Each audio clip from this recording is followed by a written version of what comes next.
Let's take a look at how spec mode in Kiro differs from traditional vibe coding with an AI coding assistant. Let's start by letting my product owner specify the requirements to build a file chunking application, in his own words. With this initial input, Kiro in spec mode will begin by creating a requirements document in Markdown format. Kiro creates a complete set of user stories and their associated acceptance criteria. The acceptance criteria are structured using EARS, or Easy Approach to Requirement Syntax notation. My PO is happy with them, so I ask Kiro to proceed with the next phase.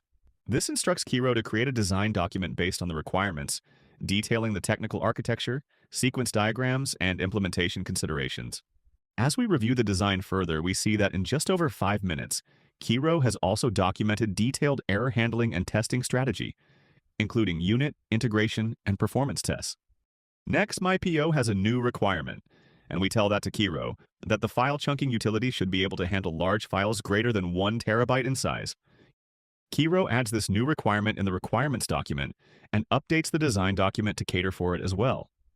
With spec-driven development, it is easy to allow for changes in requirements and scope, as the specs are incrementally updated with every change. With that, my PO is ready to accept the design, and I instruct Kiro to move on with the next phase, to create an implementation task plan. Kiro then documents a series of tasks required to build our software end-to-end. Each task is traceable to specific requirements for full traceability. We review the task plan together, and once satisfied, I instruct Kiro to proceed with code implementation according to the task plan. At this point, we are barely 22 minutes into the session. Note that when Kiro is executing each task, it will also create unit tests for every task, and these unit tests must all pass for the task to be considered complete. Here we have a task with 2 out of 24 unit tests failing.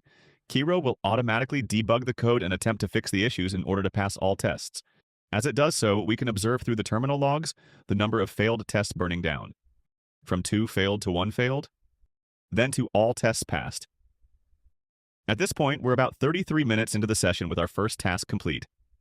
We now sit back and wait as Kiro proceeds to code and implement all the other tasks, from the back-end module to the front end.